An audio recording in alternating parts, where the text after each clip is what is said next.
All righty. How's everybody doing? I have a feeling I know the answer to that question. Welcome to the Knicks Film School Postgame Show, powered by BetUS. Boy, did we need that one. I needed that one. I think a lot of people out there in Knicks Nation needed that one for a variety of reasons, but just like it's been a stressful season on a lot of fronts. There's been a lot of I'll use my favorite word, consternation about the team for a variety of reasons. And this has been a very intense week, right? It really has been. Like, it's funny. You would have figured the Philly game would be an intense start to the week. And that was actually like the least stressful among them because, you had the Chicago game, followed by the first Brooklyn game, followed by the last Brooklyn game, which was like, I think was a very solid night. But even after that one, there was some like, a lot of like, hey man, it's November. You got 3 starters playing 40 plus minutes. You got 2 starters playing, 46 and 45 minutes. It's the most minutes that anybody's played in an NBA game, the regulation game this season. Like, it's just, again, consternation. And so to have a night, I mean, I'm kind of just going to call this what it was, a night off. And that is going to come off like a disrespectful statement to the Washington Wizards. And I want to be very clear, like, this team has some really talented young players. They're going to be really, I'm sure, good people running the organization. They're going to be good in a few years. Right now, that's just not a very good basketball team. And so you needed a night off, and you got it tonight. And the question is, all right, well, what do you do with a night off? Can you have it be a get well game on more than one front? And I think that's what this was. And we could talk about it right now because there's a lot of stuff to go around, a lot of praise to go around. And really, I don't think any negatives. So that's the best part. Those are the best post games to do, right? So where do we start tonight? We could start a couple of different places. I think I have to start here. We had one starter play 35 minutes tonight. That was Mikal Bridges, who's leading the league in minutes, I think, or maybe Tyrese Maxey is still ahead of him in average. Mikal's first overall. And after that, you had Josh Hart, 32, Jalen Brunson and OG Anunoby, 30 apiece. And how about Karl Anthony Towns with 25 minutes? So that is ahead of a West Coast road trip, which is going to be certainly a taxing trip with the teams that you have to play.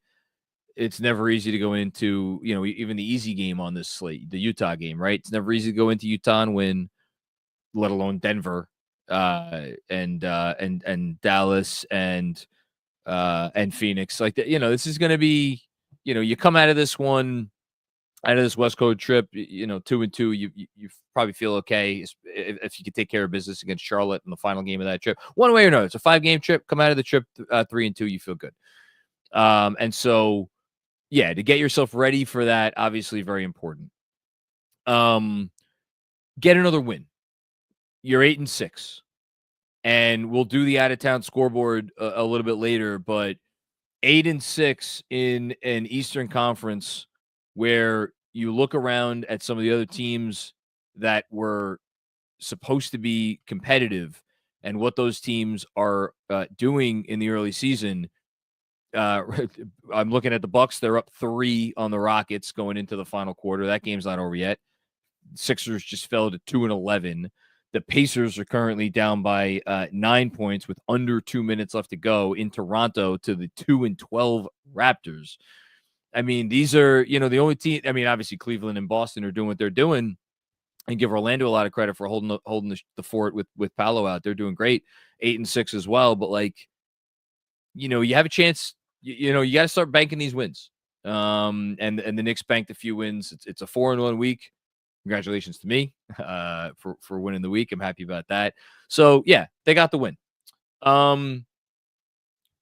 As far as digging into the game itself, and one more overt blanket statement that we can make before we dig into the nuances of this game, to the extent that we can dig into the nuances of a game against the Washington Wizards. and this may be a little controversial, but I'm going to say it anyway. Jericho Sims, come on down, man. That was your best game as a New York Knick. Which, even as I say that, I realize it is damning praise because the guy's been here for 3 years and now 13 games or 14 games, whatever it is. And you're like, and I'm sure there's somebody out there being like, exactly, he's been here for almost 3.5 years, and that was his best game.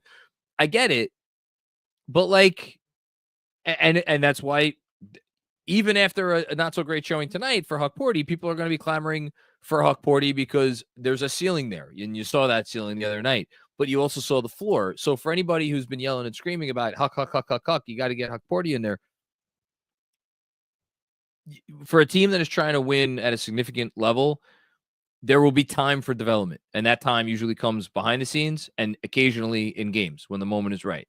But Jericho Sims has been pretty good for a while now, for a few weeks. And he went out there tonight and he gave you the sort of performance you're like, okay, thank you. That is why, it at least somewhat validates the trust that Thibodeau continues to have in putting him out there as the ostensible veteran center behind Karl Anthony Towns, while Mitchell Robinson and Precious Achiuwa are not in. Stat line real quick for Sims, 19 minutes, 3 of 4 from the field, which included just an absolute, they felt that one back in Washington.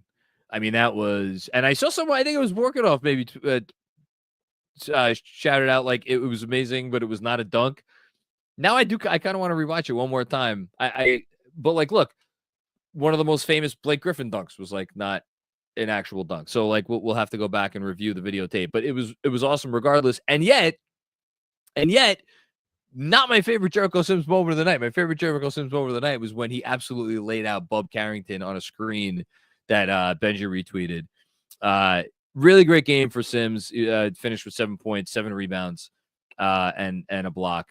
So good to see that from him. He was kind of the standout performer for me from a narrative perspective. Who was the best player in this game? My Lord.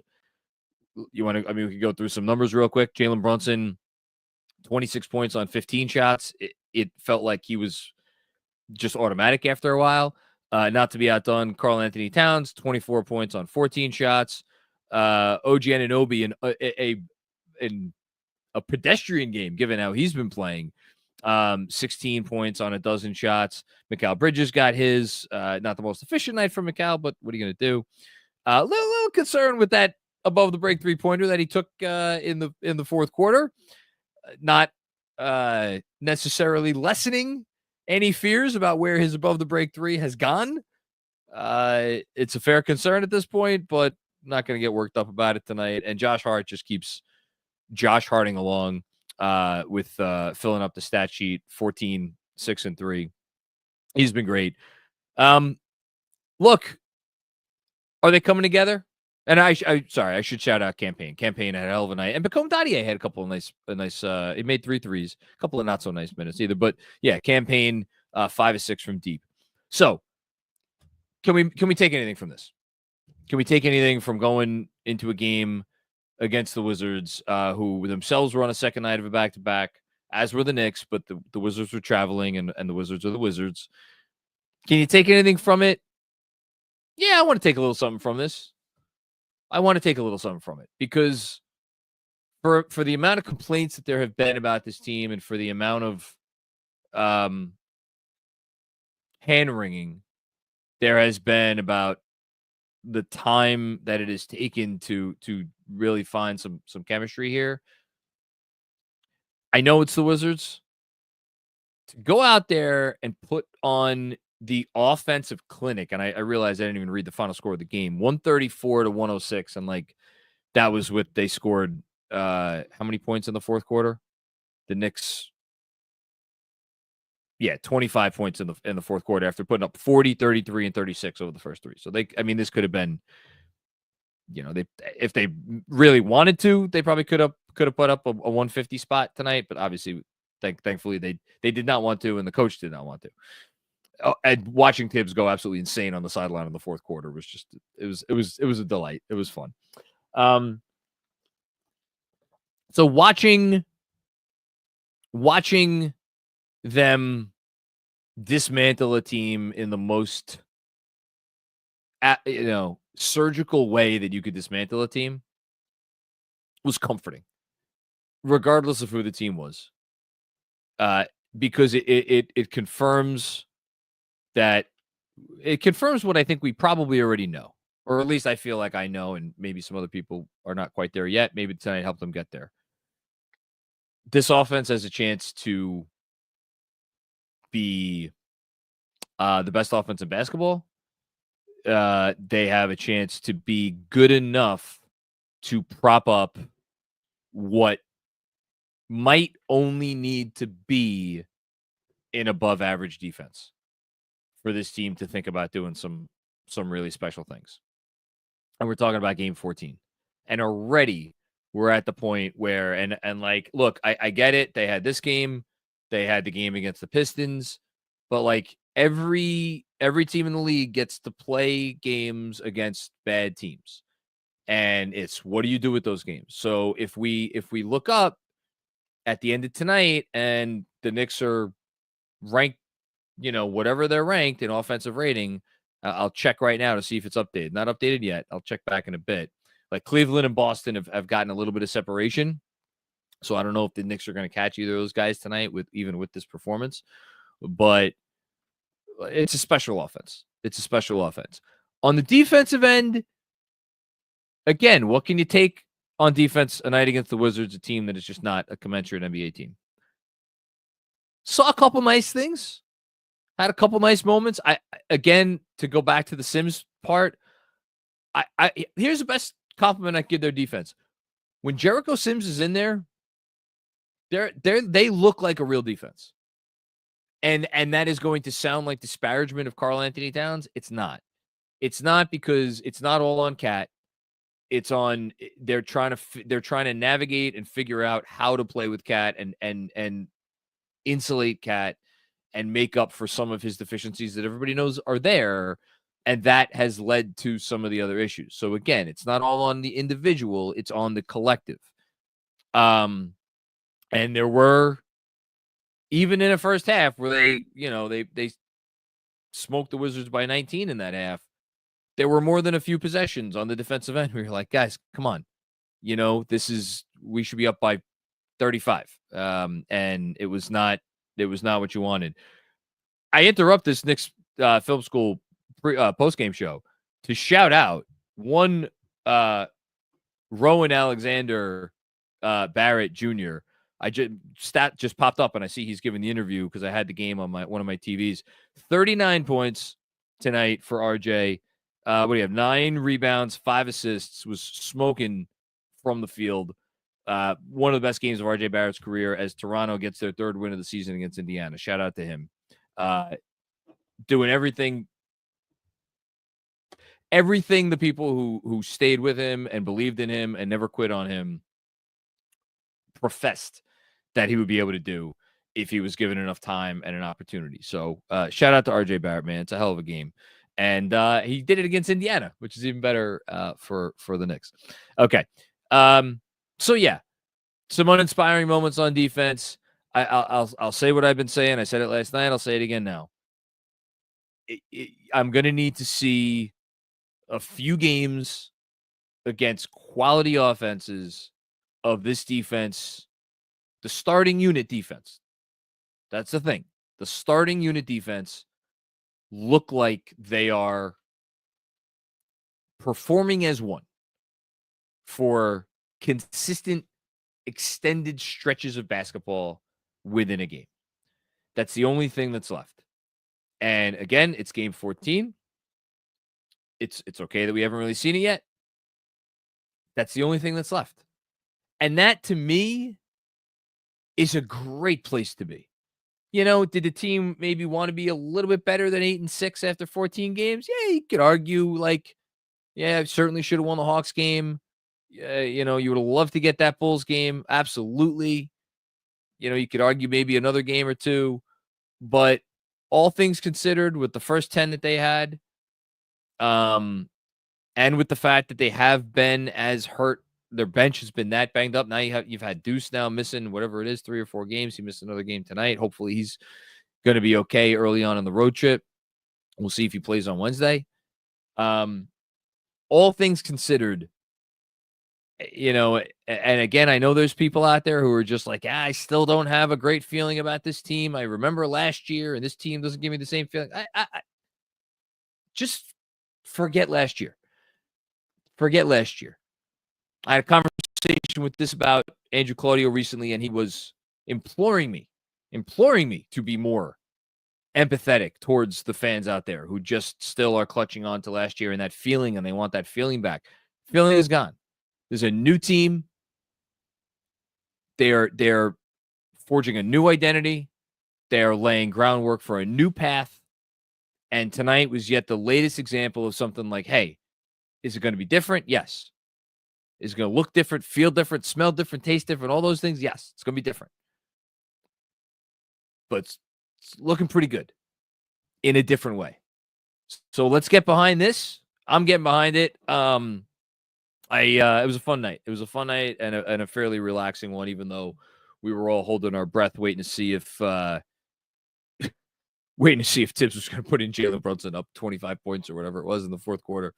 Okay, let us do our autograph signature moment of the game. This one's obviously not hard. It made the score 60-37. The Jericho Sims slam dunk of the year. I don't even know what would be a close second. What was the second best dunk of the Knicks season thus far? I don't try. Nothing comes to mind. It's got to be one of the OG dunks, right? I don't think Josh. Has Josh even dunked? Oh, the Huck Porty dunk. Thank you, Kevin. Kevin is on the ones and twos behind the scenes. Yes, the Huck Porty dunk. Absolutely, it's the Huck Porty dunk. I think this has to go above the Huck Porty dunk, just because my own personal reaction to this one was like I almost fell off my chair, and you could go see it because Andrew put it out on all of our social media channels. So there you go. Yeah, it was great stuff, and great stuff from Autograph, who continue to do great stuff. Go ahead and download the Autograph app. You'll be happy you did. You get rewarded for your fandom. And my 3x3 looking back at some 3 things from last week and looking ahead to 3 things from this week is up there live on the app. You just go, say you're a Knicks fan. You're going to have all this content directed right to you, which is great. And yeah, shout out to Autograph. That is our signature moment of the game. Okay. I think that's it. I don't think I forgot anything. If I did, my apologies, but I think we're ready to go ahead and get to some super chats here. So let's do the thing. Colin Reardon, what's going on, Colin? Last year's team could have used Payne. Curry Light, XD. What is he? I got to think now. Payne. Again, I don't know if the stats are going to be updated because I checked him last night, and last night he was up to 39% from 3. So you got to figure now he's going to be quite a bit higher than that since he went 5 for 6 tonight. Yeah, I mean, I could sing Campaign's praises all night long. I think he's the sort of player you want on your team, not for a ton of minutes, 12, 10, 12, 15, something around there. But he's a good guy to have in your locker room. He's a good guy. You want him out there battling. I think every time he checks into a game, put even his shooting aside, I like the energy that he brings. I like the energy that he brings. I thought he brought good energy tonight, and he certainly brought some good shooting tonight. So even better. Thanks, Colin, for starting us off tonight. Robert W. Cross. I know Robert's been stressing out about this team more than he probably should. But that's because he's Robert, and that's what he does. First time, long time, it's your boy John. Fearless prediction. Oh, no. Dadier is a regular in the rotation by Valentine's Day. Thanks. I'll hang up and listen. I think you maybe should have some fear in that prediction, and here's why, Robert. Valentine's Day is 3 months away, give or take 4 days. Dadier obviously played rotation minutes tonight, and his shot looked great. Benji mentioned on the playback, he seems to do better when he has time to like set his feet and get into shooting motion, coming off movement, maybe not so much. So the shot looked great. We've talked about the defense recently. There was some good defense tonight, some not great defense tonight. But Dadier also got inserted into the game in at the beginning of the fourth quarter when it was a 34-point lead, and then got taken off the court because Tibbs was so unhappy with what he was seeing from Dadier. And like, it's just a reminder that for Tibbs, and it's literally hand in hand with the Huckporty Sims conversation. It's not about your ceiling. It's about your floor. And if there are times when your floor is low and that low floor is going to cost your team possessions in, hashtag meaningful games, then he's like, you gotta make sure you're just so solid at both ends. Now, was Dadier maybe not approaching the game the same way because it was the fourth quarter of a 30-point blowout and whatever, but like, that's not going to win you points either, because as we heard what Deuce said to Huckporty, like, these are the moments where you build trust. So I'm not saying you're wrong. I would be very surprised if Pacome Dadier was ever a member of a fully healthy rotation this year. I think it's cool to have excitement about all the rookies moving forward. I've told you, Robert, of all the rookies, I'm most excited about him because of what he could be based on the physical package, based on the skill set, and based on what we've seen already. I still think we do have a little bit of ways to go before we get there, but that's me pouring cold water, which is, as everybody knows, my favorite thing to do. Thanks, Robert. Appreciate you, man. I-95 bully. JB's passing. Chef's kiss. See, this is why I need you guys, because I miss the most obvious thing. If you were to argue that the best part of this game tonight was Jalen Brunson's passing with 11, count them, 11 assists, and oh my, 0, zip, nada, nothing turnovers. If you were to make that argument, I would say, yeah, absolutely. And going and looking now at, let's see, I really would love these stats to get updated because still not updated. Coming into tonight, Brunson was up to 6.8 assists and 2.3 turnovers on the young season. I am quite certain that this is the most assists he's ever had in an NBA game where he did not have a turnover, but I will double check that for you right now. Yeah, it was awesome. Brunson was incredible in this game, and I think if you are talking about the reasons to be incredibly excited about their offensive ceiling and their ability to continue to reach new heights and again become the best offense in the league. That's the goal, right? To be the best offense in the league. That should be the goal. I think you have to start with Jalen Brunson's ability to morph into a slightly different type of point guard while still retaining the ability to reach back and grab the stuff that had him finishing 5th in MVP, last year. So yeah, I think that's where we're at. Thank you, I-95 bully. I will report back on if Brunson has ever had a game with more assists and no turnovers. John Sands, appreciate the commentary as always. I appreciate you. I appreciate the generous contribution, and I appreciate you watching and follow along with us here at Knicks Film School. What do you think Dadier's ultimate floor and ceiling are? Has the answer changed since the season started? I love that. Also, Kevin is reminding me, I'm going to get to the Dadier question in a bit. There were some early bunnies that were missed on Brunson passes that would have been dimes. So I could tell you real quick, I'm going to get to the Dadier point or question in a second because it's a great one.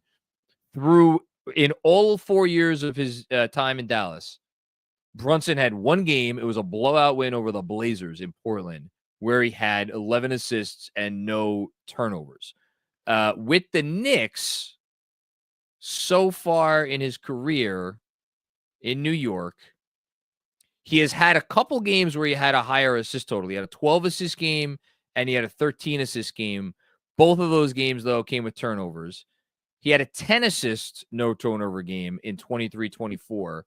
And then last year, he had a 14 assist game.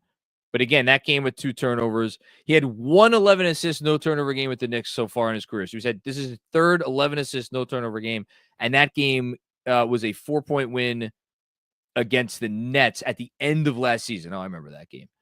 30 points, 11 assists, no turnovers. Yeah, that was a pretty good effort, even though he didn't shoot the ball well in that game. Okay. Great stuff, Jalen Brunson. Okay. Dadier's floor and ceiling. I mean, floor, I feel bad talking about the floor because, like, I don't know that we've seen enough yet to say that he is definitively going to be an NBA rotation player. Like, you just never know how guys develop. And, like, you know, I'm not even going to say that. He already has better feel for the game than a lot of rookies, including some rookies that we have seen here over the years that come in and clearly have talent, but you're like, oh, they ever going to really figure it out? He already has better feel for the game than a lot of those guys. So I think his floor, screw it. Let's say his floor is like, he's a very end of the bench, like borderline rotation player on a decent team. As far as his ceiling,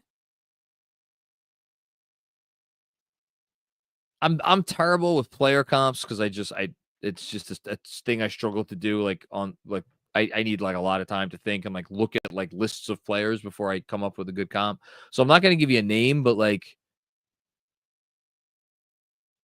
can he be a starter on a really good team at that height, with that shot, with his ability to put the ball on the floor if it keeps developing? Man, is the defense ever going to get there? Because you see how the NBA is in especially in the playoffs. It's like, if you can't afford more than one subpar defender, and most of the time, one of your best offensive players is going to be a defensive liability of some kind. You know, it's very rare to have. That's what makes the Celtics, right? Is like they have 2 guys who are great offensive players, and they're neither of them are defensive liabilities. That's the exception, not the rule. So, can Dadier ever get to a point where defense becomes a genuine strength of his?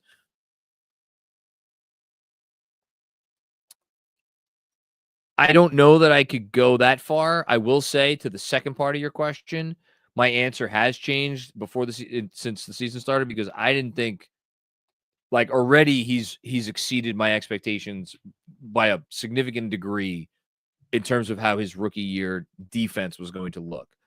So let's say ceiling. I don't want to say his ceiling is like a 7th man on a really good team, because that feels low. But I don't know, a guy who could play. Yeah, Kevin's telling me he moves his feet well on defense. I know he moves his feet well on defense. Screw it. You're saying ceiling, right? The kid's 19. Fuck it. He could be a starter on a really good team. Let's go with that. Starter on a really good team. Let's have some fun. They beat the Wizards by 1 million points. Let's say outlandish things. Thanks, John. I appreciate you, man. That was a good question. Robert Cross with another one. First time, long time, it's your boy John. With tonight's loss, the Wizards have joined the 76ers, eliminated from the NBA playoffs. So currently, we'll do someone watching just tweeted out. They caught the reference. I have to agree with Jonathan Macri. Dottie already looks better than my guy Kevin Knox. I didn't say it. Shout out to Gnarls Brunson. So the Sixers lost tonight.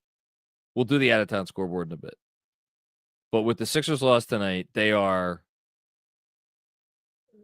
Let's see. Your Charlotte Hornets are currently in the 10th seed, and the Sixers are 2.5 games back of 10th, and yet they're only 3.5 games back of 6th. So, like, yeah,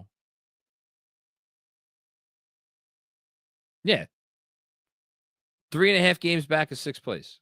So, like, it's I know obviously you're saying this tongue in cheek, Robert, but like the fact that we actually have to sit here and do like 5 seconds of analysis of like, how far back are the Sixers of the final play-in spot, of the East?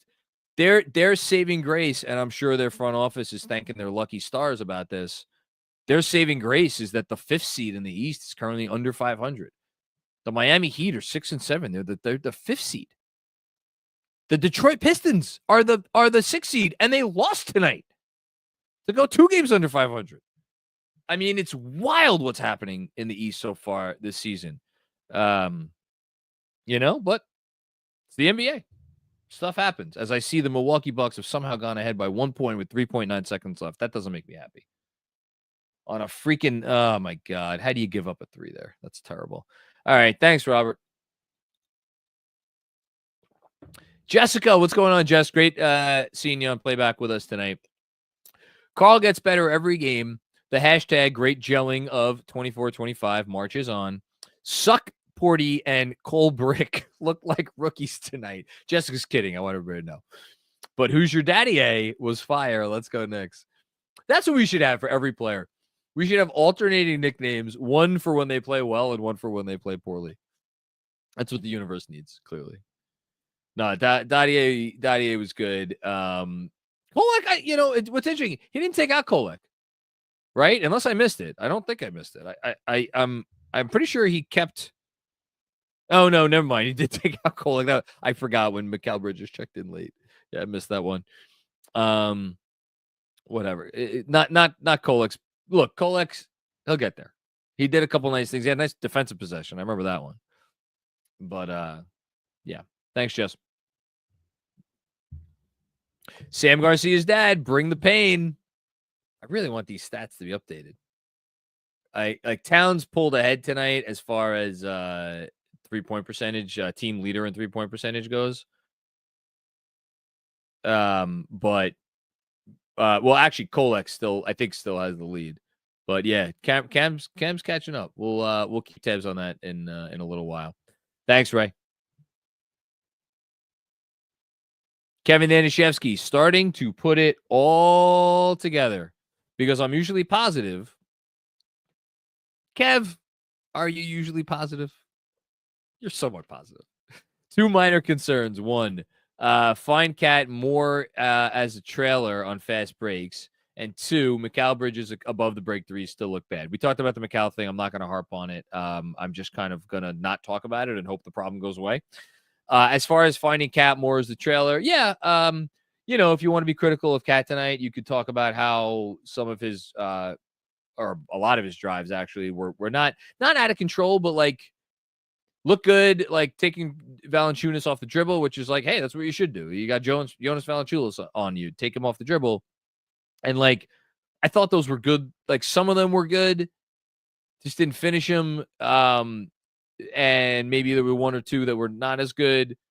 The problem comes, and shout out to Benji for pointing it out on the playback, is that when Towns does from the top of the arc and does the full drive, into it's honestly almost regardless of whether he makes the shot or not, because he has so much momentum taking him, it's like kind of an automatic 5-on-4 the other way, and it puts a lot of pressure.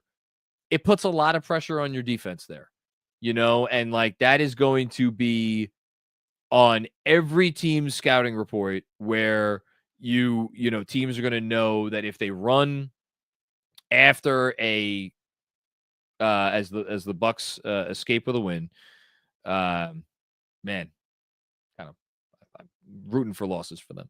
As teams, they're gonna just have it in their scouting report. Like anytime you see Towns drive, like get ready to run the other way, because the other part of it is his momentum keeps taking him, so that if he makes it, he makes it, and if he misses it, the guy guarding him is probably going to be able to grab the offensive rebound. And if you're the Knicks, you could say, all right, well, I'm going to start ducking in to try to go for the offensive rebounds on those possessions. But then if you don't get it, then all of a sudden it's a 5-on-3 heading back in the other direction.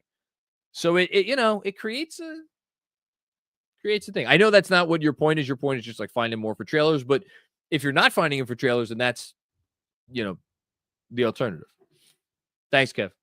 I mean, what am I talking? I mean, this is the ultimate in nitpicking. This is Towns has been freaking awesome. This is like one little thing. But he'll figure it out because he's awesome. Thanks, Kev. Sam Garcia, I'm glad campaign is ours. He is annoying to play. He is annoying to play against. You want guys like that on your team. Every team needs a guy like that. And I agree with the previous comment. The Knicks could have used them last year. They could certainly. Where would they be without him this year? I mean, he's given them 15 minutes a night. And this is a guy that I still remember the day that he was signed. I was like, this is nothing to see here. He's not a rotation player. He's not going to be a rotation player. He's not going to because that was the initial fear, right? The initial fear was he's going to overtake Deuce. And that's why I was like, he's not going to overtake Deuce. Kolek, different story. And then the report, Begley came out with the report where he's like, Kolek is actually ahead of Payne in the rotation as of now. And I found that interesting. But, and then they, made the Towns trade and here we are. But like 15 minutes a game here, they just updated the stats. So your leaders for 3-point percentage for the Knicks among rotation players, Karl-Anthony Towns. The fact that Karl-Anthony Towns we're 14 games into the year and he's still shooting above 50% from three is insane. Guy's hitting 51.5% from deep this year. That's wild. Campaign not far behind at 46.2% from deep. So pretty nifty. Pretty nifty. A lot of guys doing pretty well from deep. The only one who's not quite there yet is Mikal Bridges, but what can you do? Can't have it all, right? Thanks, Sam. Drew P. Could you clarify your opinion on Cat playing some at the 4? What is your minute range for him there?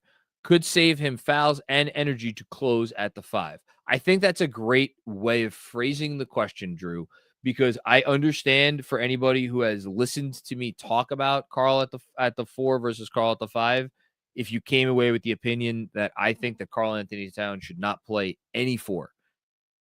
That is not the case. And I don't think I've ever said that. If I have ever said that or if I've ever implied that, I apologize because I didn't want to imply that. And I think the clearest way that I have made my feelings known on that is that every time I talk about Precious Achiuwa returning, I've talked about a guy who I think should be playing upwards of 25 minutes a night for the Knicks. 20 minimum, but I think you find him a way to get him 25 minutes a night. Well, do the math. If Karl-Anthony Towns is averaging, what is he? I think he's averaging about 35 minutes now. And yeah, I'm looking it up right actually this second. Towns is averaging, how about that? Towns is actually averaging only 33 minutes a game. So for all the hullabaloo about the minutes, Towns manageable. So, you want let's bump them up a little bit more to like 34, 35. Let's put them at 34. Nice even numbers. So 34 gives you 16 more minutes. So let's put Precious at 24 minutes. So that's what, 4 minutes a half with Towns at the 4. I think that probably feels right. Now, I think, I'm sure there will be conversations about whether once Precious is back, should Sims still have a rotation spot? I don't know about that, because then you're either taking away minutes from Precious, or then if the guy has a rotation spot, he's a 10-minute playing. No such thing as a guy being a rotation player and playing much less than 10 minutes a game. So now all of a sudden you add that 10 to the existing 8, and now all of a sudden half of Towns' minutes are at the 4. Even that, like during the regular season, in some games, I would be maybe okay with, because ultimately it's not about the regular season for this team, and you do want to, keep them fresh and all that stuff. But I see the chemistry that they are developing. I see how much better they are getting. And I think I don't think it's crazy to say that this is going to be a season-long process for them to get used to playing with Towns, not only at the 5 on offense, but I really do believe every minute that they play with Towns at the 5 on defense is a valuable minute, is a minute of an additional minute of learning and experience and muscle memory and all that stuff. So, and ultimately, you want to prepare for the postseason. And that is, again, something I've been very clear on. I'm not going to sit here and put a number on it, but I will say the vast majority of the minutes that Cat plays in the postseason, I believe, should be at the 5. So if that is what you are gearing up for, then, you want to prepare for that. So I hope that answered your question. I agree with your points about the fouls and the energy. Although I don't know. Has energy been an issue for him late in games? Reasonable minds may differ there. The fouls thing is a legitimate thing. So it's a great question, Drew. I appreciate you giving me the opportunity to vamp on that for a few minutes. Thank you. Travis Robbins. On a night where there isn't much basketball to talk about, can we turn our admiration to Walt, Clyde, Frazier, and Breen? How lucky are we able to get to listen to these legends? They were great who else is going to be not only that enjoyable of a listen, and thank you for the generous contribution, Travis, but that respectable of a listen. And like, I'm hard on a lot of the play-by-play teams that are on some of these broadcasts around the league, because so many of them, the second they have an excuse to go into Homer mode, Homerville, they will run right through those doors and not look back. So you give another one of these broadcasting teams the opportunity to call a game in which their team is up by 30 points against the Wizards. I mean, it's going to be a lot. I mean, you want to talk about some eye rollers? And I thought tonight, Breen and Clyde kept it a buck, and it's a great listen. It's a great listen, and they do it the right way. Neither of them are homers. And we're incredibly, I know Clyde is not, he's on the back nine of his career, but he's still damn good. Thank you, Travis. I appreciate that comment very much. Andrew Claudio, laugh at the Sixers. I can't do the big loud laugh like you do, but I am laughing. I am laughing. Oh man. Thank you, sir. And Sam L. What's going on, Sam? You're very generous. I appreciate you. I love KFS. Spent hundreds on chats over the years. Yes, you have, man. And let me tell you, I appreciate every one of them, truly. That being said, can we start learning how to say no to sponsors? BetUS, one, please. T2, Audible. Audible? Oh, I think you mean autograph. Autograph. I'm missing 107. Half the show pod is ad reads now. Cheapens the product. Really, Kev? This is what you wanted to do? So look, I'm just gonna be transparent. I'll be transparent, but I'll be very frank. I would never choose, like, willingly have a product that I advertise on the show, on anything we do, that I don't believe in, that I don't think is a quality product. And like, I'm sitting here drinking a One Please right now, and it's because it's damn good. And I care very much about my beverages, especially the ones that contain alcohol. Like, it's great, and I enjoy the hell out of it. T Squared Social, it's the best sports bar in New York, and you're not going to get anybody to convince me otherwise. Like, I love the stuff that Autograph is doing over there. It's literally giving people free stuff for doing what they already do. And and BetUS is a betting sponsor. A lot of people bet. So, and we're going to hear from them in a minute. So that's one. Number two, actually, two more things. The second thing is we try to be very cognizant, and Andrew in particular, but all of us try to be very cognizant of how much of the show, of anything, again, that we do, is spent on, like, ad reads.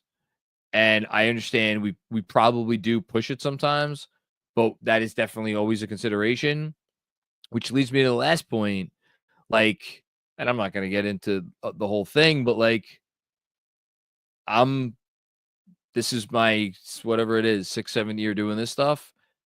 I am getting up for work tomorrow at 7:30 a.m. I'll be on the Phoenix postgame in 2 nights, and that'll end probably at, I don't know, 1:30, 2 o'clock in the morning. And then I'm going to write a newsletter, and then I'm going to go 2.5 hours of sleep. And then I'm going to get up and go to my full-time day job. And I got 2 kids and a wife. And it's like, I can't keep doing the 2 lives forever. So, we're trying to be responsibly, and without, again, cheapening the product, put ourselves in a position where, this is, we can, or at least I, speaking for myself, could concentrate all of my energies on Knicks Film School, because not only will that be just hopefully not put me in an early grave, which is where I'm headed right now, but I think it'll make the whole better. So yeah, is there going to be the occasional ad read that comes with that? Sure.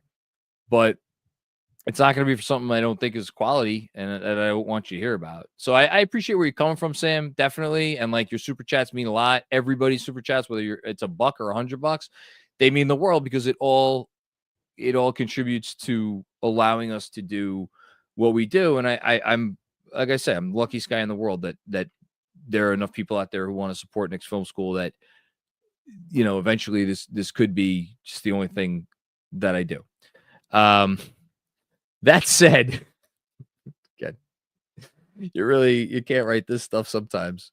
That said, we are going to have a very, very quick, I emphasize quick, word from our friends at BetUS as I pull up the ad read. Time me, Sam, if you want. If you're looking for a new book this basketball season, BetUS is, of course, the answer. With the fastest payouts in the industry, easy withdrawal process, 24/7 personalized service, and the best betting variety in the business. The code, you know it by now, it's YouTube 150 to get that 150% bonus on your first deposit, plus 125% on your next 2, up to $2,000. BetUS, you get your personal account manager. It is everything you could possibly want, and then some. 10% back on your net losses twice a year. One more time, YouTube 150 is the code. Disclaimer, gambling involves risk. Only gamble with funds that you can afford to lose, and all betting carries financial risk. Only make bets with funds you could afford to lose and with or without the assistance of the information provided. There you go. How did I do? How many seconds was that?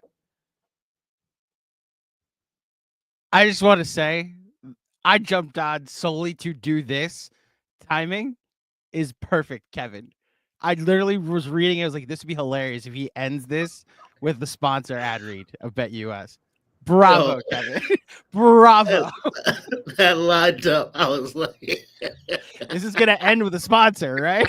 Like this whole thing is going to end with a sponsor, right? That we appreciate, okay? Because as John mentioned, we're staying up until 2 a.m. the other night, and then he's going to work in the morning after the West Coast game. So no, I gotta say, because I saw that super chat. But I didn't think to do that. The timing just literally lined up, and I was like, "Nah, well, listen, this is hilarious." I want to look. It's funny. I'm glad that we have a good laugh, but I also hear exactly where Sam's coming from, and like I'm a consumer of podcasts too. Like, it's annoying when you have to deal with that sometimes.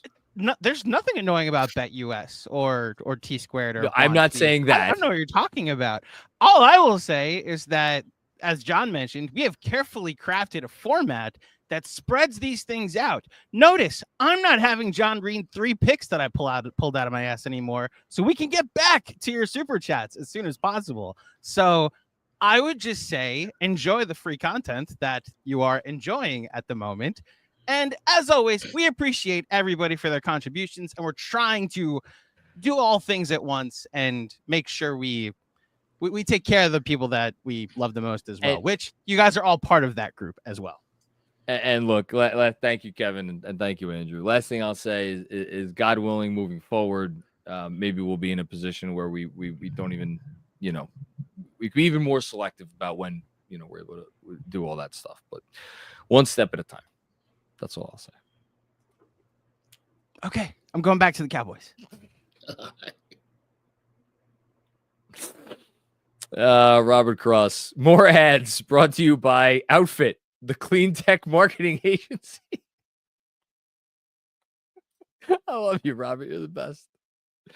Robert Cross is a walking advertisement for barely being sane and existing in the world. Travis Robbins with another one. Thank you again, Travis, for the generous contribution. Been listening to Clyde paint pictures with his words on the radio call since the late 80s, when the Knicks games on TV came rarely. Sad to think of the day when he will stop being the voice of the Knicks. I will, what was it? About a year ago, the Ringer reached out to me to share some words on Breen and Clyde for an article that they were doing. And I was like, I actually got like kind of choked up when I was doing the interview. And I was like fumbling over my own words because I was trying to express what those two guys mean to Knick fans who, I think I've probably said some version of this before, but when for so many years, your team it's almost as if they are, it's like the moves that they make and their performance on the court is almost like they are trying to make you feel bad about yourself and have less respect for yourself as a fan for rooting for this team. That's how it was for a lot of those 2 decades. When you had that broadcast to rely on and to fall back on, where you're like, no, I have respect for myself because at least I get like, this is our team. Like meaning Breen and Clyde are our team. It made such a difference, and they still make a difference. And it will, they could get the best. They could bring in Van Gundy, who is in my opinion, the best in the business at that particular job, and it's still, if it's not Clyde, we're going to be missing something. Thanks, Travis. Robert, you're gonna kill me, Robert. Robert Cross, more ads to Cross Consulting. The strategy makes or breaks the mission. I think these are actually Robert Cross's companies. I know Robert has like 8 different companies that he has a hand in. International man of mystery that he is. Thanks, Robert. Shout out Cross Consulting. Cheers to you. Oh my God. Robert Cross, more ads 3. Mayfield Renewables, stay ahead of the curve on the energy transition. I hope everybody at least is Googling these things. At the very least. I hope that's the least that they could do. Thank you so much, Robert. Hush Zoo, is it clicking? Or take it with a grain of salt? 50-50, Hush. 50-50. I think, yes, it's clicking. And yes, tonight was another step towards it clicking. But you have to take it with a grain of salt. It is probably, actually, not probably. This is the worst team in basketball. And perfect opportunity for us to do not an ad-sponsored thing. This is just me doing this. No one's sponsoring this. My favorite thing to do, which is to check on the updated ratings. So, net rating, the Wizards currently are minus 13.6 points per 100 possessions. They are easily the worst defense in basketball, giving up 120.3 points per 100 possessions. They are, however, not the worst offense in basketball. That designation, friends, goes to the Philadelphia 76ers. My God. And scoring 104.2 points per 100 possessions. That's the worst number. That is 2.4 points per 100 below the Wizards. When your offense is 2.4 points per 100 possessions below the Wizards, you should take a long walk off a short pier. Boy, let me tell you. Oof. Anyway, Knicks offense still in third, but they are nipping at the heels. Nipping at the heels of the Boston Celtics, who are at 121.4. 0.3 points per 100 behind Boston. And then they're up 1 point per 100 behind Cleveland. The defense probably didn't change, if I had to guess. Yeah, they're still 15th. They're still 21st in defense. Yeah, about the same as they were behind league average. Got to clean up the act on defense. Okay, thanks, Hush. Kane Marco, what's going on? Kane, take Mob General. I remember I said that RJ never got the keys like Zion and Ja did, so it's not a fair comparison. And you called me an idiot, sir. I probably did, if I'm being honest. I probably did, and that's because I never saw any world where he was the level of offensive player, or at least had the offensive ceiling that those guys did. Now, I mean, with Zion, I don't even know how you have a Zion conversation at this point, because it's like Embiid. It's like, what are you getting from the guy? I think, we touched on this a little bit on the playback today. The NBA is a funny sport where it's a lot about roles and fitting skill sets into roles. And it's like, okay, is RJ good enough to be, a lead initiator or even maybe like the second best initiator on a good team, on a really good team? And I'll say this, what he's been doing this year, and certainly what he did tonight and what he did against Boston, like it's a conversation at least. And that's more than I ever thought we would get to. I never thought we would get to that point where it was even a conversation. It's a conversation now. So credit to him for that. But the issue comes where if, for as long as there is doubt about that, then it turns to, well, all right, if he's not one of your top two guys, or if he's not one of the two main, generators of your offense, and again, I'm not saying that he isn't, well, where does he fit in? Because I think the defense is that's the part that's never really fully come around for me. And I still don't think I don't know that it's ever going to get there.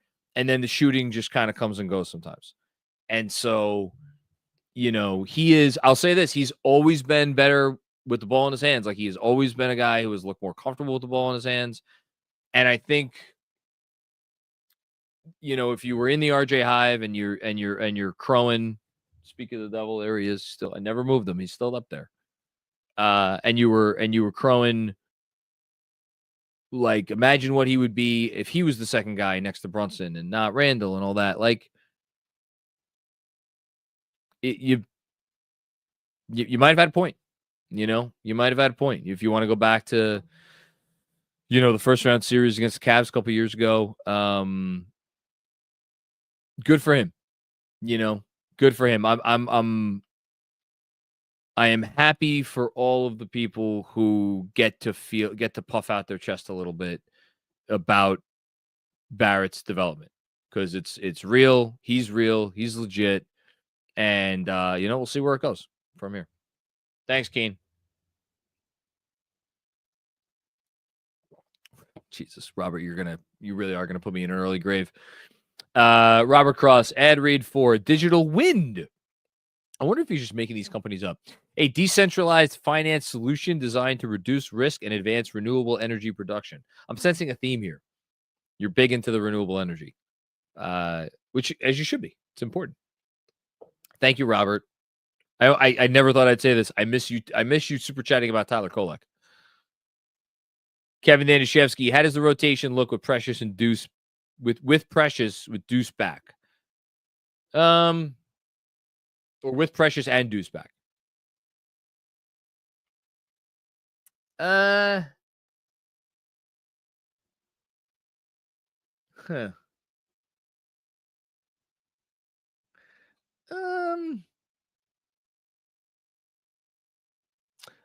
Part of me wants to say he's going to go to 8 men and 25 to 30 minutes for Deuce. 20 to 25 for Precious. And then 10 to 15 minutes for Cam. Because if you introduce a 9th man, let's just say it's Dadier, and you're going to put an 8th man in the rotation, like, unless it's an 8.5 man thing. And that's probably the right answer. Now, is it going to be Dadier?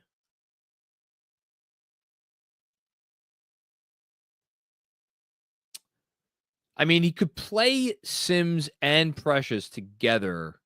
He could play them together in some non-Towns minutes, but, like, man, how are those teams going to score? I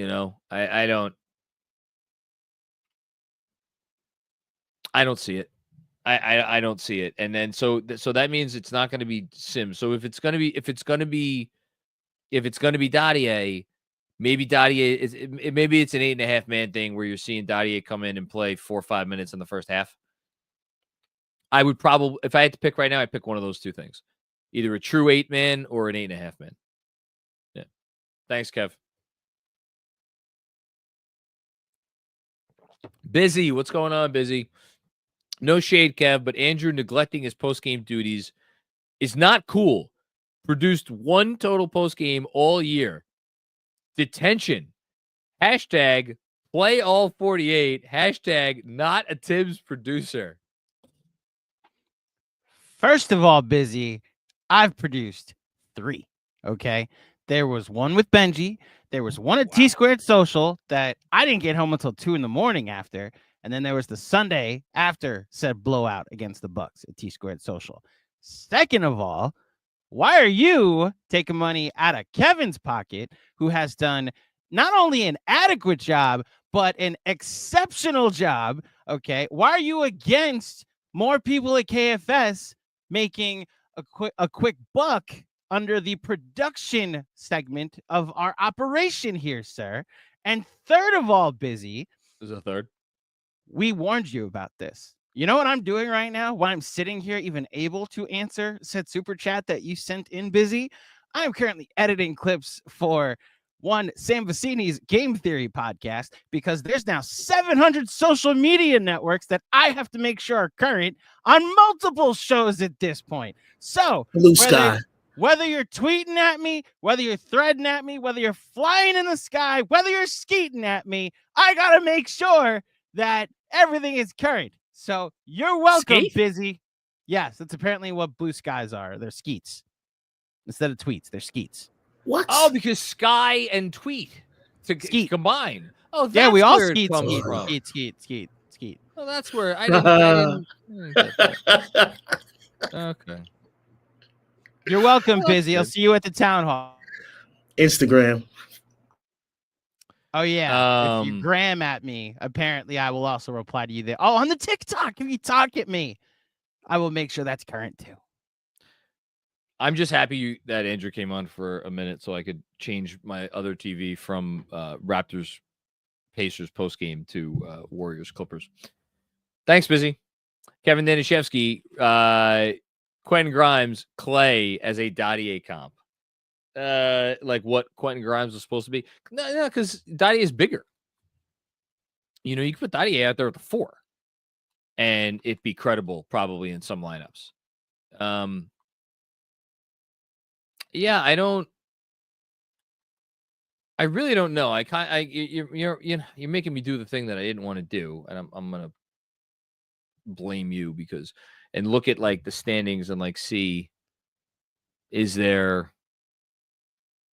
I don't know how athletic he really is. Like, I mean, probably the laziest comp in the world is like Tobias Harris, but Tobias Harris could create his own shot. And I don't think that's not Pacome Dottier.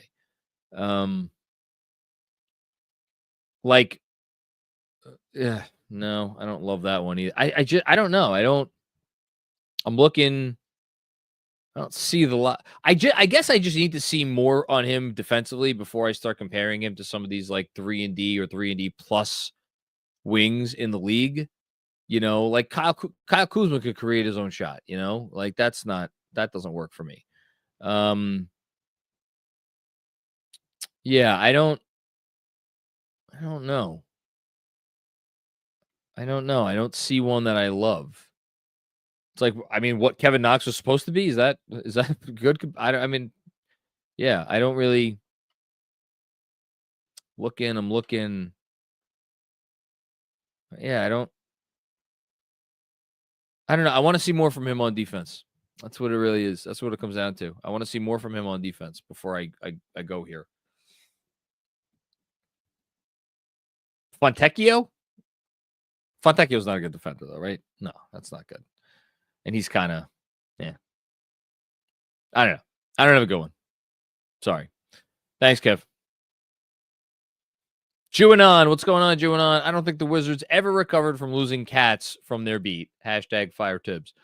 Well, I'm fairly certain that Fred was covering them the last time they made the playoffs with that Russ team as the what were they, the 8th seed, right? That lost to the Sixers in round 1. Yeah, I know that was an interesting season for Fred to cover.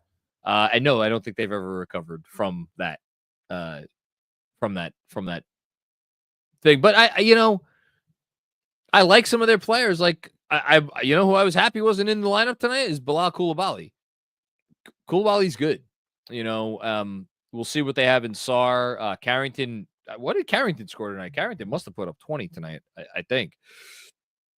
I'll check that out right now. Carrington 18. So he was just how about this? The Wizards had 3 players score 18 points tonight. Nobody scored 20. Go figure.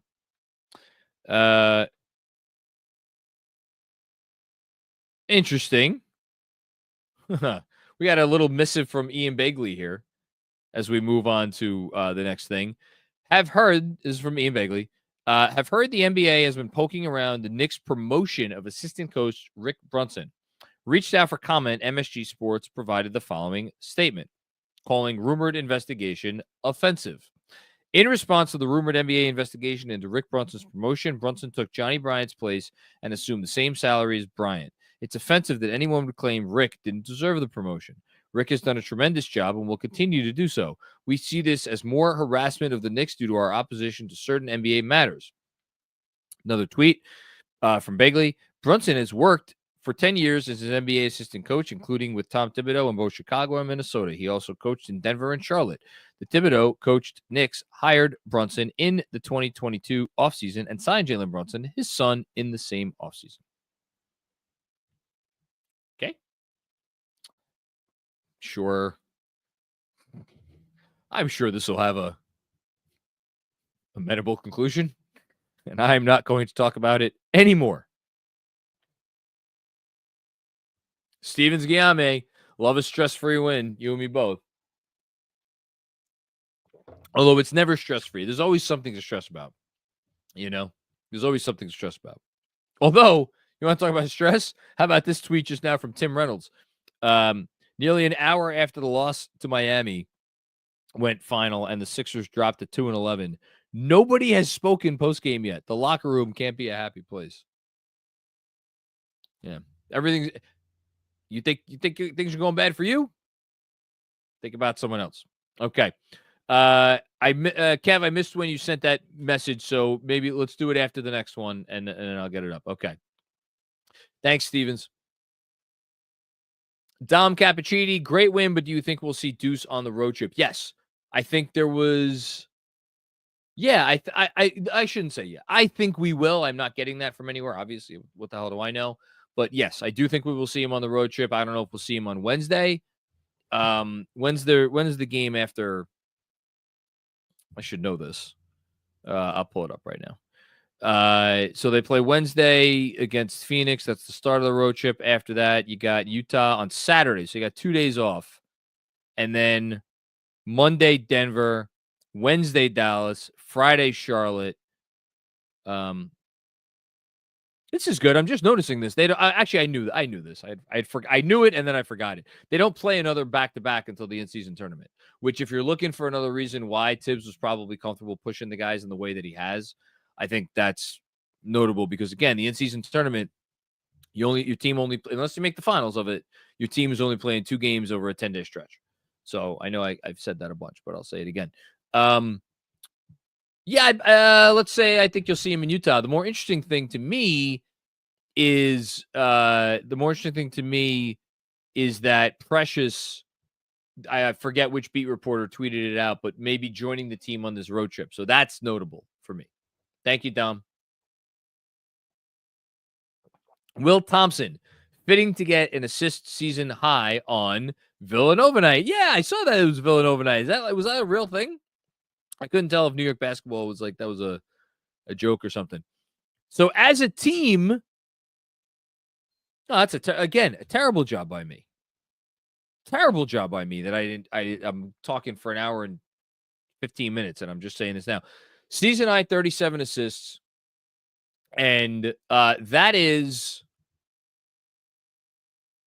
Oh, man, I don't want to start shuffling through game logs now. I think 37 assists might be the high over the last 2 years at least.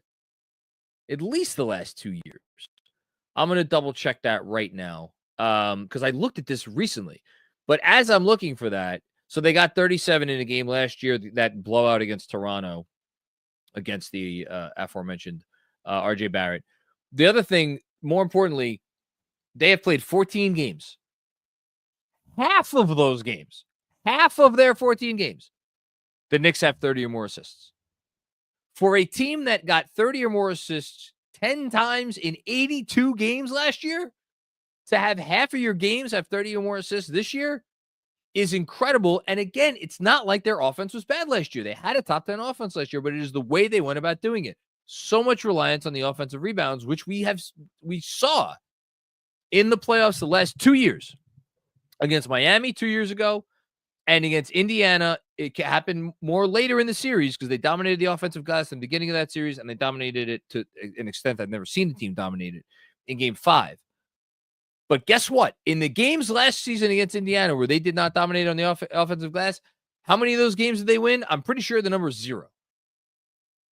So, again, exhibit whatever, why that was not a formula that you can continue to feel like, oh, we'll just keep running it back and we'll score this way and that'll be fine. No. What they are doing now is much more repeatable.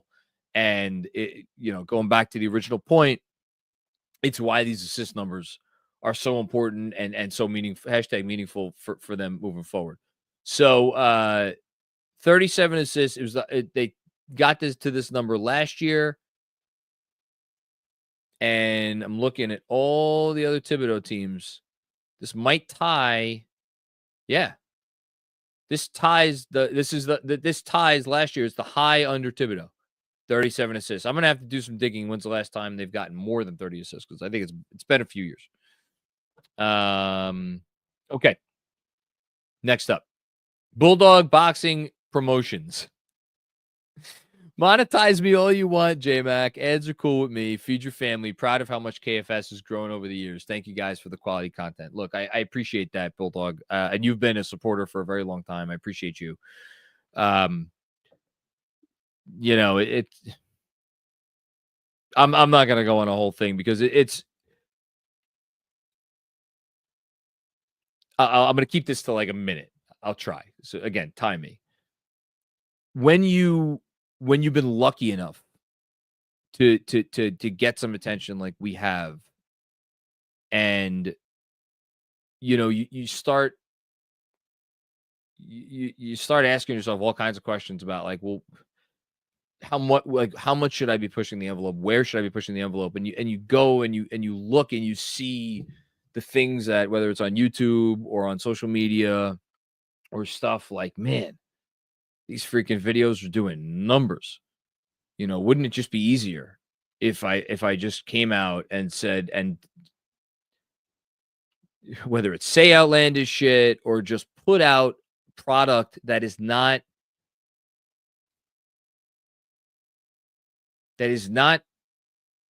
informative or upping anyone's ability to understand this team on a better level.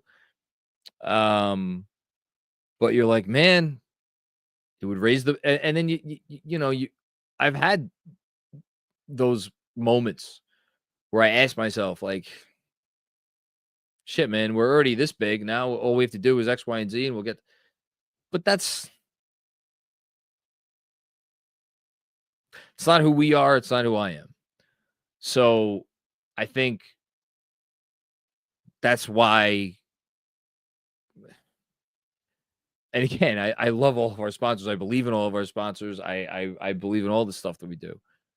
But if you're wondering why, like, it's not like why we seek out those partnerships, it's because more than anything, we're not willing to compromise the product. And I'm not saying that means our product is always awesome. I get it. Like I God knows I've said a lot of crazy shit over the years, some of which I wish I could take back. But it's all genuine, and everything that we do and that I do, it would not,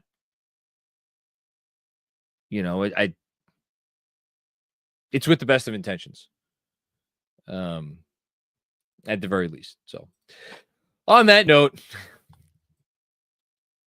let's do our out of town scoreboard presented by the best goddamn sports bar in New York. You got that right. T Squared Social. Go to T Squared Social. See, this is a shorthand read. Go to tsquaredsocial.com. You could learn all about everything they got going on, trivia nights, sports leagues, more than anything. Just go to T Squared Social because they're one hell of a sports bar. And I challenge someone to walk into T Squared Social, 42nd Street, just on the block from Grand Central Station, and not have themselves a great time. Okay. NBA scores from around the association. The Bucks, I said earlier, barely beat the Rockets. That's a big, important win for the Bucks. Got a late, very late three, last second, not last second. There were 3 seconds left. 3-pointer from who's the guy off their bench? I think it was AJ Green, who had, I'm pretty sure it was AJ Green, who had been 0 for 4 from deep before that moment. So tough break for the Rockets, who were looking to get to 11-4. To lose a game like that. The AJ Green shot was with 1:17 left. It was a Lillard layup that actually put them over. Man, that's a tough game for the Rockets to lose. The Rockets were up by 6 with under 2 minutes left. Oh, that's a tough one for you, Houston. I'm sure that'll sting.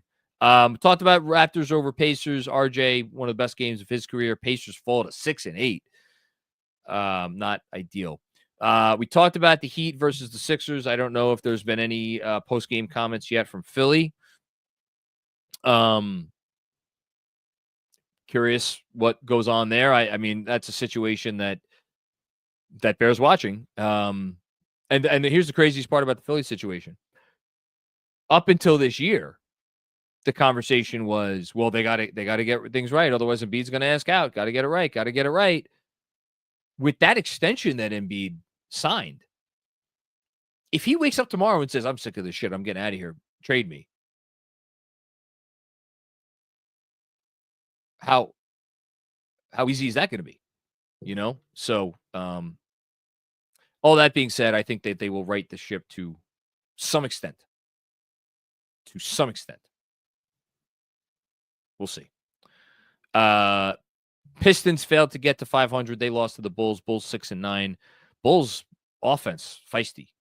And 3 games currently in progress. Magic over the Suns. Hawks and the Kings are very tight, and it's very early for the Clippers and the Warriors. That was our T2 social out of town scoreboard. We appreciate them for sponsoring that segment. And one other one. Oh no, okay. So we got that already. Okay. I thought there was another development in the Rick Brunson thing. But there's not. Josso Focus, gonna say what everyone thinking. Offense needs work. Of course. Love you, Joe. Bernard Richardson, why do you hate RJ Barrett? Yeah, I mean, I didn't believe. You know, I sat in this chair memorably. God, we're coming up on the 1-year anniversary of that banner moment for me personally. And I was like, he's just not good. You know, shows what the hell I know sometimes. You know, RJ's really good. But, you know, that's an example of like, I just let over the years, you know, that's the tough part of this is like where you let the dialogue and you let the conversation and you let your interaction with that conversation impact your personal like feelings or even, I don't know about opinions, but maybe a little bit of opinions about like a player just because you feel a certain type of way about the way that you are constantly addressing the conversation around him.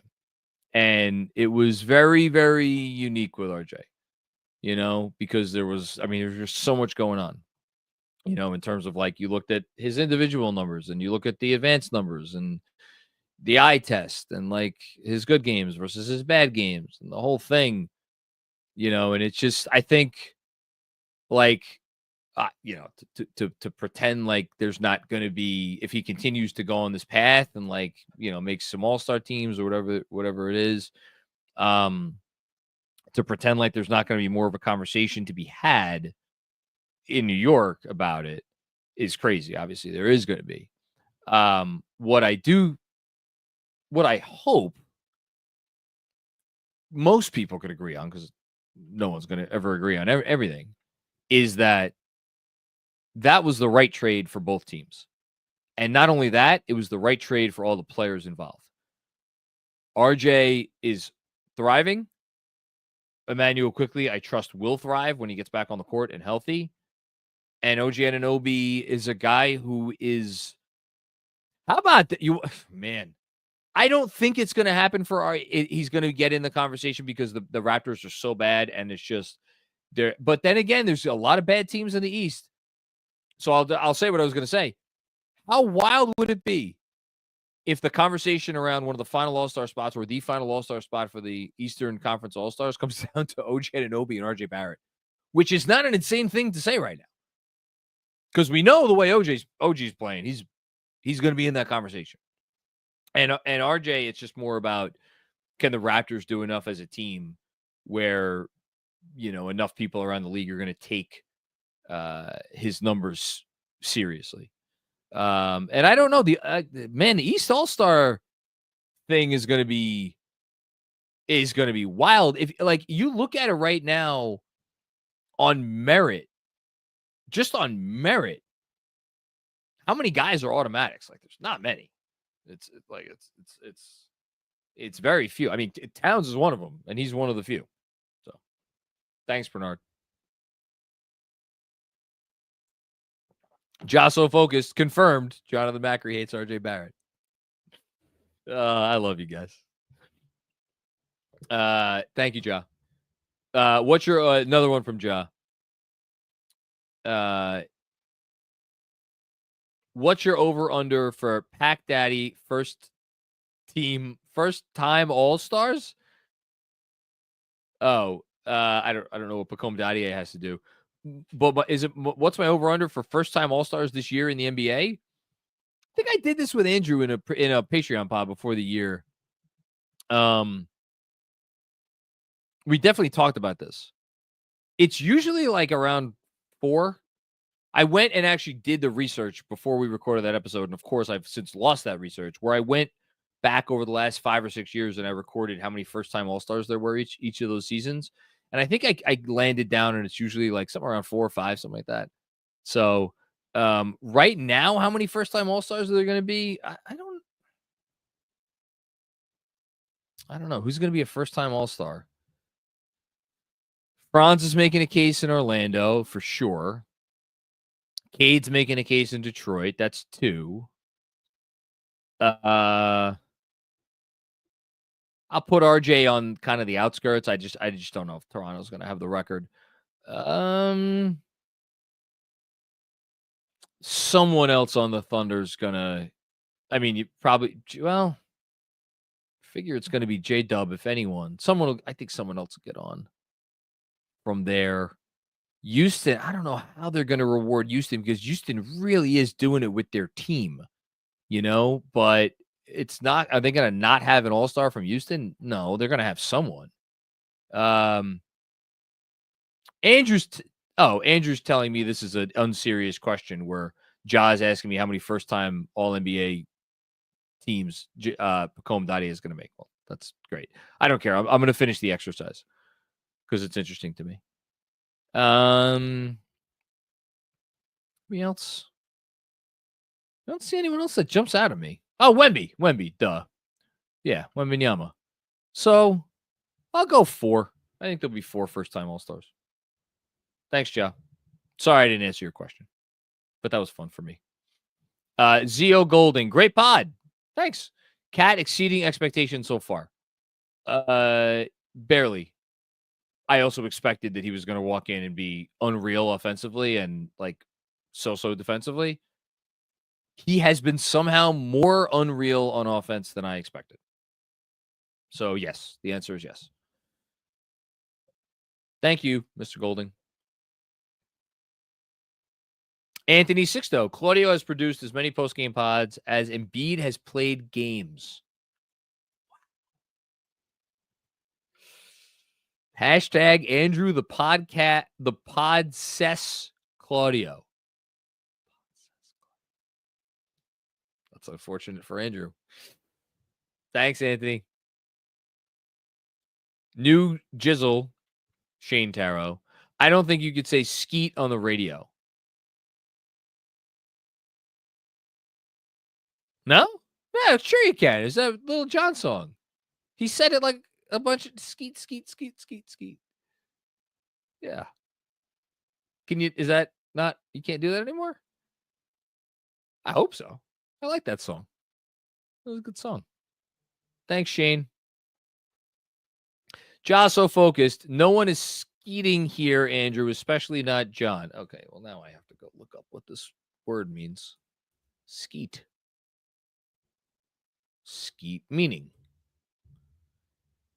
a form of that. This can't be it. A form of clay pigeon shooting. I don't think that's what the reference is here. Oh, there it is. All right. No, we're not going to read that one out loud. No. Thank you, Ja.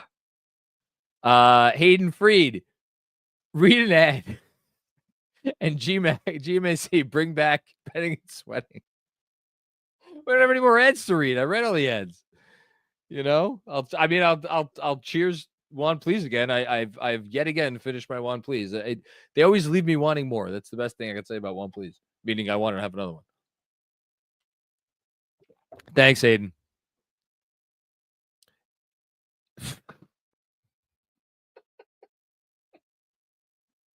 Andrew Claudio. Shout out to Foreplay. Those are the days. I hope Foreplay is doing well. Whatever they that did not just happen. What?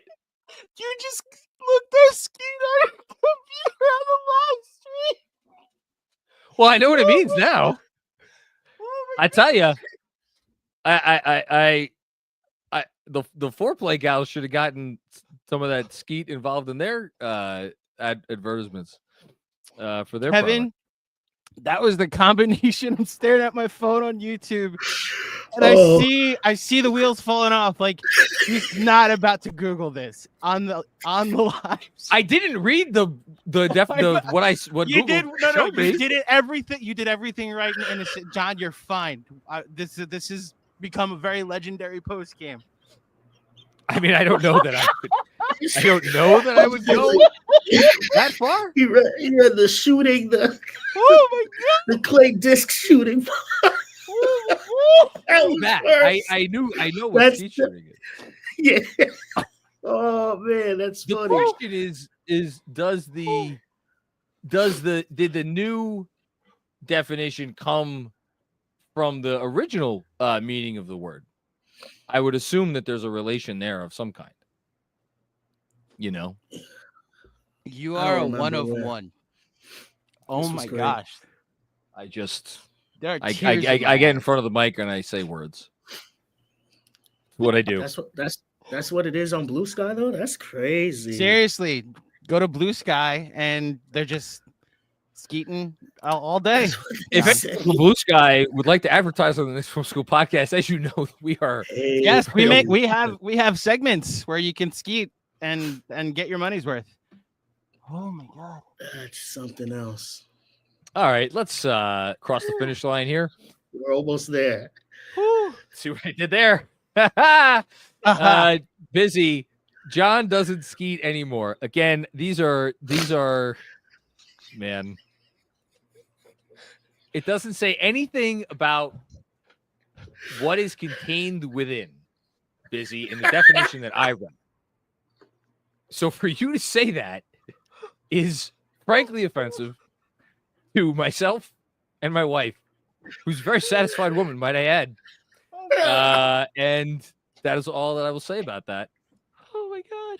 And in fact, oh no! Based on thanks to me going above and beyond with what I did over the summer, now there's lots of skeeting, and you don't have to worry about any. You don't have to worry about any repercussions or any of those sorts of problems that can come when you skeet irresponsibly.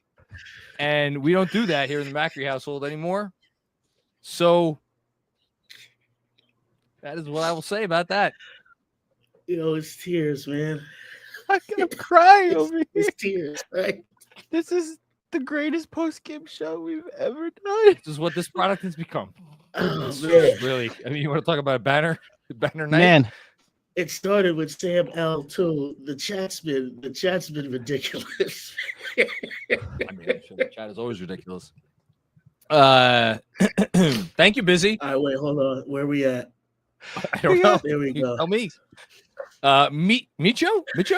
Payne's jump shot so ugly, but if it goes in, that's what someone said. Let's go Knicks. All right, here we are. All right, one more. One more? There's another one? Jocelyn Focus, last one. What is happening right now? You know what? We ask ourselves those questions all the time. But it was enough to get Andrew Claudio off the couch and in the studio for the close of this one. So on that note, we will thank him for his contributions. And we will thank Kevin for manning the ship here. Certainly did not steer that ship into any rocks or other debris that is found in the rocky waters of live production of content. Thank you, everybody out there, for tuning in to another episode of the Knicks Film School Postgame Show, presented by BetUS. Please like this video and subscribe to our channel. Oh, I can't wait to read some of the reviews that will be written tonight.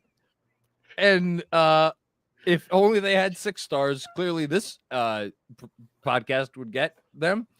Thank you so much for your viewership, and we will be back with more fun and games before you know it. Thank you so much. Take care.